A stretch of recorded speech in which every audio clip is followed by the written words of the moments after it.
Welcome to R5 TV news. Srikalahasti నియోజకవర్గ పరిధిలోని శ్రీకాళహస్తి మండల సర్పంచుల పదవీ కాలం నేటితో ముగియనున్న నేపథ్యంలో వారిని గౌరవిస్తూ మాజీ ఎమ్మెల్యే బియ్యపు మధుసూదన్ రెడ్డి ఆధ్వర్యంలో సర్పంచుల అభినందన సభను అత్యంత ఘనంగా నిర్వహించారు. ఈ సందర్భంగా శ్రీకాళహస్తి మండలంలోని వివిధ గ్రామాలకు చెందిన సర్పంచులు అందరికీ శాల్వాలు కప్పి ఘనంగా సన్మానించారు.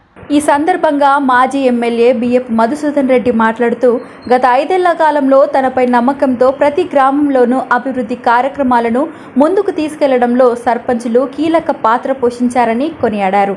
పార్టీలకు అతీతంగా గ్రామాల్లో మౌలిక వసతుల కల్పన, సంక్షేమ పథకాల పంపిణీలో వారు చేసిన కృషి ప్రశంసనీయమని పేర్కొన్నారు. గతంలో మనం చేసిన మంచిని చెప్పుకోలేక ఓడిపోయామని, కానీ నేడు ప్రజలు మనం చేసిన మంచిని కోల్పోయినందుకు చాలా బాధపడుతున్నారని అన్నారు. శ్రీకాళహస్తి నియోజకవర్గంలో రాష్ట్రంలో ఎక్కడా లేని విధంగా దాడులు, దౌర్జన్యాలు చేస్తున్నారని, ఎవరెవరు నా వైఎస్ఆర్ కాంగ్రెస్ పార్టీ కుటుంబ సభ్యులను ఇబ్బంది పెడుతున్నారో వాళ్ళందరి పేర్లు నేనే ప్రత్యక్షంగా ప్రతిరోజు రాసుకుంటున్నానని, 2029లో జగనన్న ముఖ్యమంత్రి అయిన తర్వాత వాళ్ళు చేసిన తప్పులకు ప్రాయశ్చిత్తం తప్పకుండా పడతారని అన్నారు. రాష్ట్రంలో ఎక్కడా లేని విధంగా జగనన్న ప్రవేశపెట్టిన నవరత్నాలు కాకుండా శ్రీకాళహస్తిలో మనం కూడా నవరత్నాలు ప్రవేశపెట్టాలని, అందులో భాగంగా చనిపోయిన నిరుపేదలకు దహన సంస్కారాల నిమిత్తం 10,000 రూపాయలు ఎమ్మెల్యేగా ఉన్న సమయంలో అందజేశానని తెలిపారు. అలాగే నిరుపేద ముస్లిం పెళ్లి కుమార్తెకు మేనమామ సాంగ్యం కింద బీరువా, మంచం, ఫ్రిడ్జి, టీవీ మొదలైనవి అందజేశామని అన్నారు. సర్పంచ్ కాలం పదవి కాలం ముగుస్తున్న వాటి సన్మానం చేయాలనే ఉద్దేశంతో మన బియ్య మధురెడ్డి గారు పోతే మండల నాయకులంతా కలిసి కార్యక్రమం ఏర్పాటు చేశారు.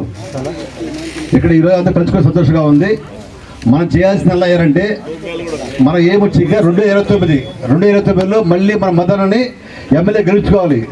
కానీ కార్యకర్తలు కొంత ఇబ్బంది ఉంది. ఏంటంటే మేము కొద్ది నష్టపోయాము, మాకు కొన్ని పనులు జరగలేదు అనేసి. కానీ కొన్ని ఆటపోట్లు ఉంటాయి. ఎందుకంటే ప్రతి కుటుంబంలో కొన్ని సమస్యలు ఉంటాయి, అలా జరిగాయి. కానీ నెక్స్ట్ అలా ఉండదు. ఏ గ్రామం, ఏ కార్యకర్త, ఏ నాయకుడు పనిచేశారో వాళ్ళు చెప్పి జరగాలని మొన్న మేము చెప్పాము.